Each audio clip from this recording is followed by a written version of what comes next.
So you're interested in investing in Long Beach. Today, we're gonna highlight the region of Long Beach that is every investor's first choice when they come here to Long Beach. This area is the most desirable part of Long Beach, and it's a dream for many to own some real estate. Hi, I'm Juan, president of Sage Real Estate, your #1 rated broker here in the city of Long Beach. As your hyper-local real estate expert, we're gonna cover areas that are in the path of growth, areas that you in the past would have never considered, but we're also gonna cover the areas that are the most desirable, the areas that we know when we meet investors, they will let us know we want our first apartment building in this area. Today, we're gonna cover the areas of Belmont Shore, Belmont Heights, Naples, the Peninsula, and around the surrounding areas. That is comprised of what is referred to as District 3. For folks that are not from Long Beach, when they think of Long Beach is a very large city, lots and lots of little unique neighborhoods, but the #1 neighborhood is probably Belmont Shore. People love the stores up and down 2nd Street, terrific restaurants, great atmosphere, lots to do, great nightlife, and it's near the beach. There's a bridge that ties it into Naples, which is a beautiful walking community with canals. And so this area is the most desirable area. Homes are beautiful, the schools are amazing, and it's just one of those places where everyone really desires to be. In order to give you, the real estate investor, the competitive edge, we sat down with council member for the 3rd District, Suzie Price, so that you have the right information to make the best decision when it comes to your investments. Who is council member Suzie Price? She was originally voted in 2014. She's now serving her 2nd term. She's beloved by her district. She's championed many great initiatives, and she's really improved an area that was awesome to begin with. We discussed her district as a whole, developments in her area, and issues pertaining to landlords and investors, specifically to Airbnb, accessory dwelling units, and short-term rentals. We certainly learned a lot, and I hope you get a lot out of this too. Let's get into the interview. We're sitting down today, super excited to be with council member for the 3rd District of Long Beach, Suzie Price. Thank you so much for joining us and letting us know of all the great things that are going on in your district. And before we get started, let's talk about what makes Long Beach such a great place to live, to invest, to bring your business here, to open up your restaurant here. What is it that Long Beach has that is just giving us so much steam? Well, you know, I've had the opportunity in my life to travel a lot, and I've been to a lot of different cities that I love, urban environments like Long Beach. And I think the thing about Long Beach that's very different is, one, the diversity of the city. I mean, we have every ethnicity, every race, everything you can imagine, every language spoken here in Long Beach, which is a beautiful thing to see. Right. Especially when you raise your kids here and they come home with different friends and you start to realize the beauty of where we're living in. We're also along the coast, and the weather is always beautiful. So the opportunity to take long walks and appreciate nature at no cost at all. It's just, we don't have to pay for a space to go and enjoy the beauty of nature. We have it right here. Right, right.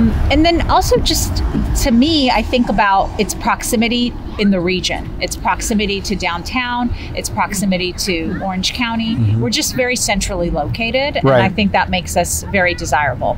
You know, one thing that we get, because we represent a lot of apartment owners, and we manage units. And so we always get folks who come to Long Beach because it's always a couple situation where one of them works in downtown LA, the other one works in Irvine, and they're always like, it's centrally located. So that, just the location base brings a lot here. There are 93 major projects going on, and I know a lot of them are going on in downtown, North Long Beach. Tell us about the projects that are going on here in your district. Absolutely. We're actually sitting at the site of one of the biggest projects in the 3rd District, and that's the Colorado Lagoon Open Channel Project.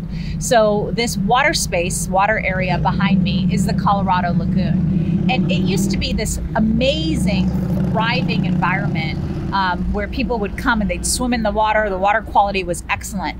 And because of lack of circulation, the neighbors actually got together and they petitioned, they advocated for the government to take that body of water more seriously and to do something about it. So we've been working on restoring the Colorado Lagoon for years now.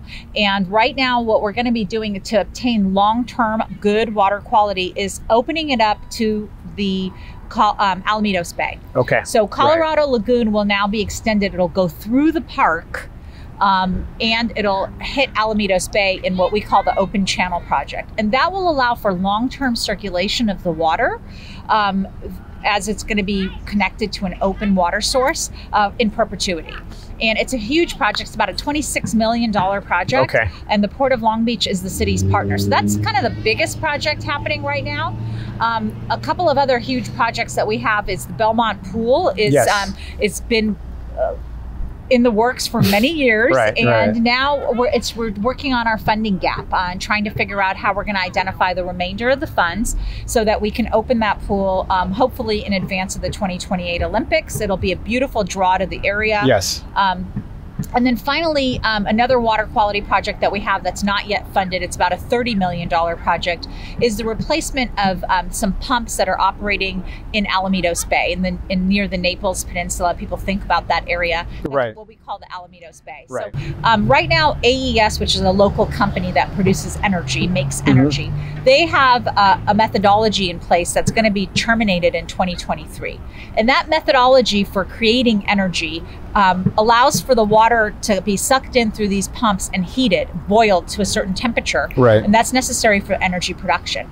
Well, in the process of doing that, the pumps also bring in marine life that they shouldn't bring in, and it's damaging marine life. Okay. So these pumps have this collateral benefit of water circulation in the bay that will eliminate if the pumps are turned off. So we are replacing those pumps and trying to do it in a way that will not be damaging to marine life. And again, that's a huge project, but it's going to be great because people love to paddleboard and kayak and take their Duffys and even swim in Alamitos Bay. We want to make sure that just like the Colorado Lagoon is preserved in perpetuity.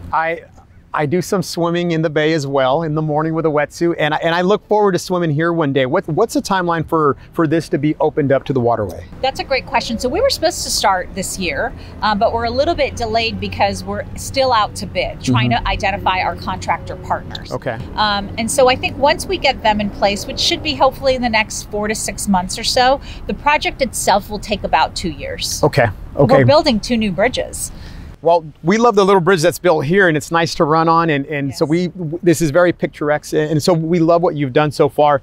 You brought up the 8x8x28 program, where I would imagine the major infrastructure that they're talking about with this with the Olympics coming is really in your district, right? The majority of those are in your district. Talk to us about what this pool does to this area. Well, it's the pool itself is going to be an aquatics facility. It's so much more than a pool. Right. It's going to have lots of recreation enhancements that are going to allow for kids from all over the city and the region to come and play, water play areas. It's going to have several different pools so that some can be used for competition, some can be used for recreation, some can be used for programming like senior programming. So that's going to be great. It's going to be a huge draw. In terms of competition, it's going to be able to host NCAA competitions and seat those individuals, which is going to be great for our high school athletes who are looking to get college scholarships. We have more aquatics Olympians living in the 3rd district than any other city of our size. So it's a big deal. The other project that's one of the 8x28s is the Belmont Pier. That is going to be a huge draw for the area. You look at the Huntington Beach Pier, you look at the Seal Beach Pier. People love to go to those piers, which are local to us, just to walk along the pier and see the ocean. We don't have that same experience in Long Beach right now. The pier is not a desirable place to take a leisurely walk right now. If you enjoy fishing, there's a lot of fishing, but beyond that, it's just not an enjoyable place to walk. So we're trying to make it so that the fishing can still happen, but that also it can be a nice space for people to walk and enjoy the beautiful views of, our port and the ocean.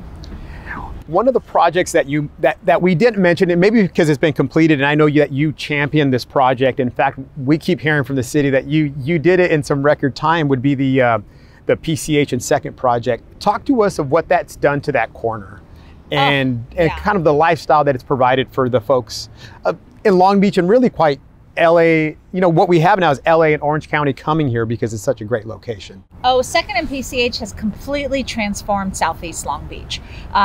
You look at the quality of the shops that are coming in, the quality of the restaurants. I mean, having a restaurant like the Bungalow or Ola there, even Shake Shack, it's huge because those are restaurants that normally will not go in a commercial development that is not high end. And to even have the Whole Foods there as the anchor has been huge.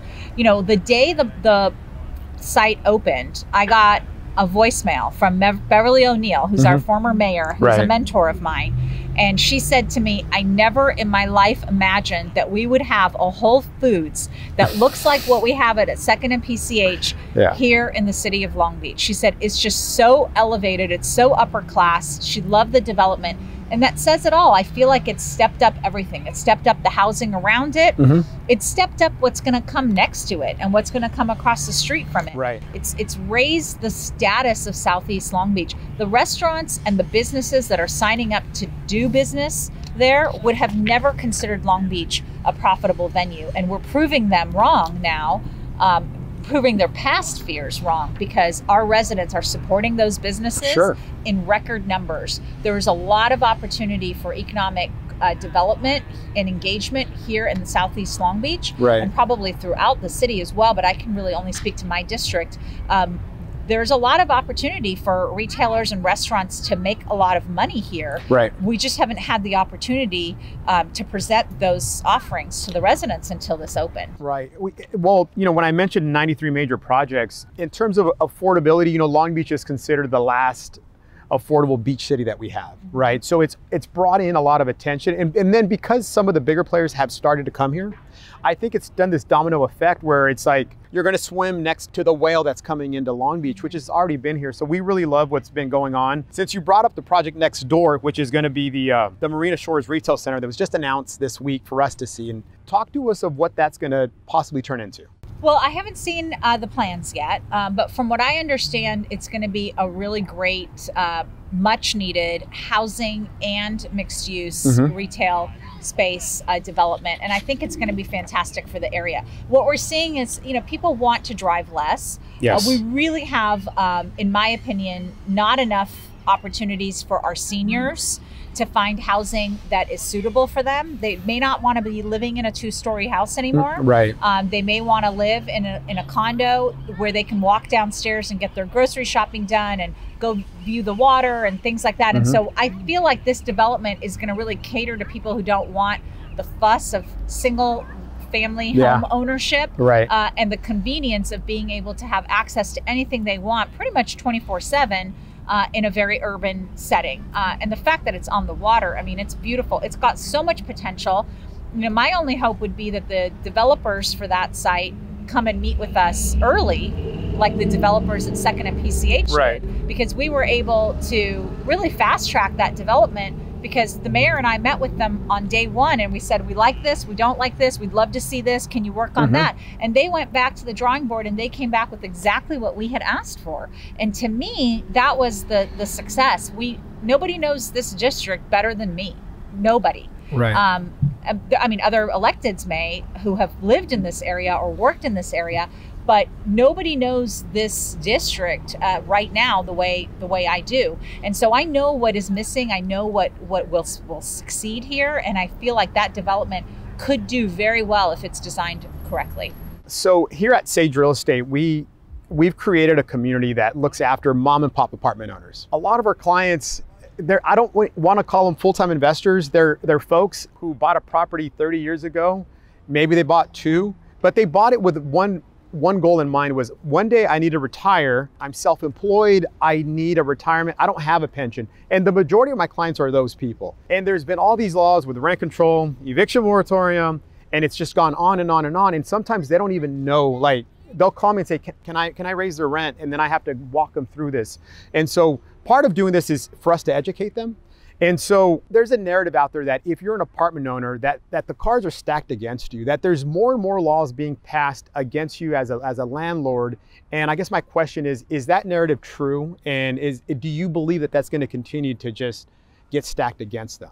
Because that's what I keep hearing from our clients. So, you know, I understand that narrative. I meet with landlords and tenants all the time, and I think both of them have a narrative that they firmly believe in their heart of hearts is true to the last word, right? But I think the truth really, in terms of how it plays out in practice, is somewhere in the middle. I think what the focus of the council should be in policy setting is figure out how we target the bad actors and how we protect the responsible landowners. housing providers, so that people aren't getting taken advantage of and people aren't being displaced. There are times where I have expressed concerns about some of the policies that we have proposed.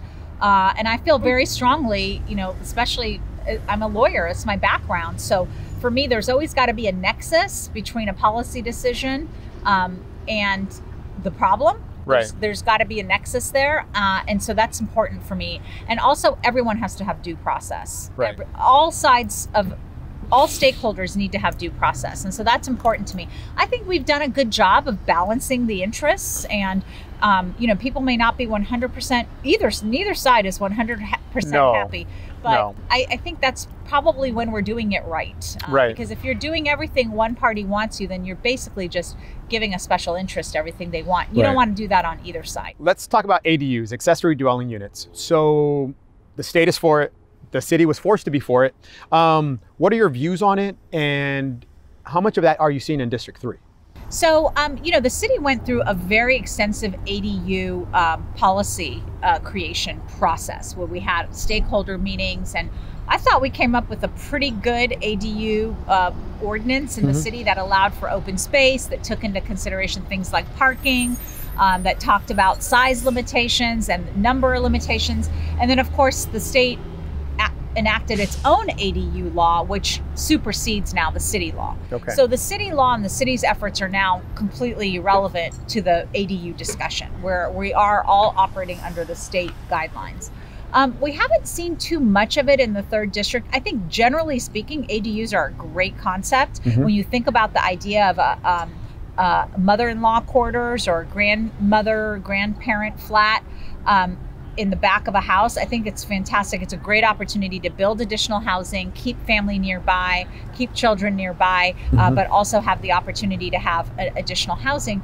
I think it's a great idea, whether it's family or not. The concept of it. I am concerned about that law being abused, like we have seen in some parts of our district, our current 3rd district, which is going to change as of tomorrow. But in La Marina, for example, there was an ADU that is now going to have 11 separate units on a single family residence. Right. So 11 units on a single family residence, to me, is an abuse of what the legislature intended, because it's not even low income housing.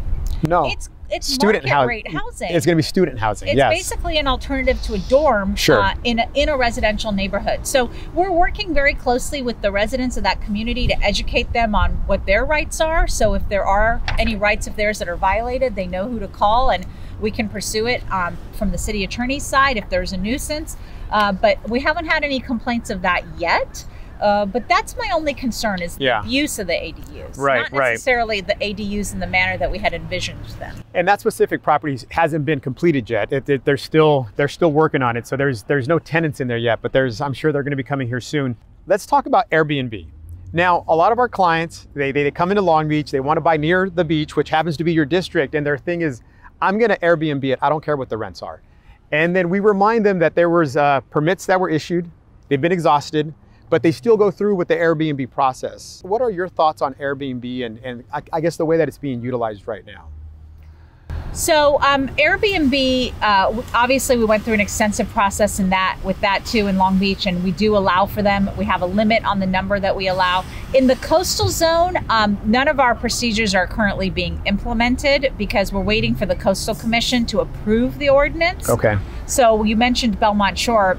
You probably didn't mean to pick a one-off example, but Belmont Shore is one of those areas where we're waiting for the Coastal Commission to approve our ADU policies. But I think, I don't have any objections to Airbnbs, but I do think it's important that the host be accountable and that the host be mindful of what it means to operate short-term rental in a residential neighborhood, because what residents are concerned about is quality of life impacts, noise and pollution and dirt and trash, but also public safety. They don't know who's coming in and out and going, and whether the Airbnb is being utilized for a good purpose or a bad purpose. Like we just had a situation in Bluff Park where there was a party and there was a shooting.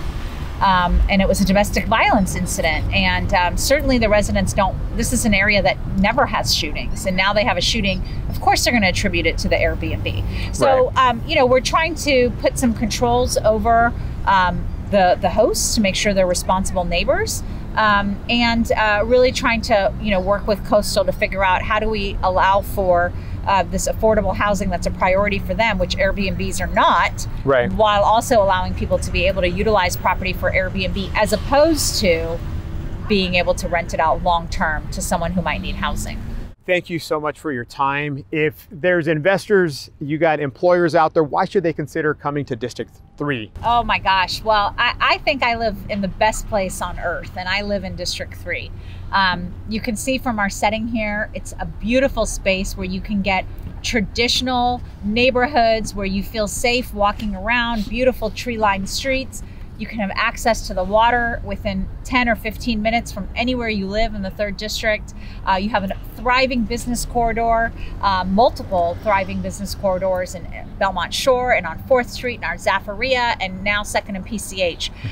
It's just got a little bit of everything, and it's got a little bit of the best of everything. There you go. And that's why I think the 3rd District is a great place to invest, and it's getting better every day. Now, while we certainly learned a lot, my biggest takeaways is that District 3 has a lot to be thankful for because of the tremendous leadership under Councilmember Suzie Price. She's doing a terrific job. She really takes this customer service approach to the folks of her district, and she's spearheading developments. She's respected, and so we appreciate her time. That's it for our interview. If you have any questions, please stay tuned because we will be covering this area in a much more detailed perspective, from an investment perspective, from a cap rate perspective, on a price per door perspective. Stay tuned. If you have any questions or any topics that you would love us to cover, shoot me a message. Like always, make sure to like, comment, and subscribe. We will see you next time.